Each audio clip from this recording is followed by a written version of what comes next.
To'g'ri, siz ham hayotingiz kino bo'ladi. Hammani hayoti kino qilsa zo'r kino bo'ladi-da. Sababini bilasanmi? Uning sababi ssenariysi zo'r. Xudo yozganda hammamiz ssenariyimiz. Uning ichida hamma narsa bor. Komediya desam, tragediya, ayriliq bormi? Dahshatli voqea bormi, nima bormi? Ayriliq, sevgi, muhabbat, nafrat, hamma yo'q bor-da.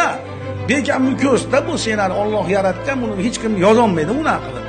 Hamma narsa bor, ichida ayriliq ham bor, boshqa ham bor.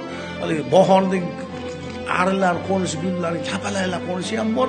Shuning uchun sizlar ham to'g'ri o'ylagansizlar, agar ichinglarda men hayotim kino deb bo'ladi degansizlar, to'g'ri o'ylagansiz. Chunki uni hayotinglarda hammamizning hayotimizni dasturini, ssenariysini Alloh taolo yozgani uchun zo'r kino bo'ladi. Undaqa yozuvchi, undaqa zo'r bitikchi yo'q-da.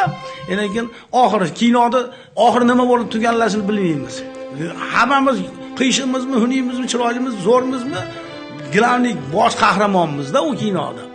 Qanday bo'lib tuganishini bilmaymiz. Ilohi hammamizga mana tilagim kinomiz xotimasi go'zal bo'lsin. Inshaalloh. Yaxshi nima tugasin.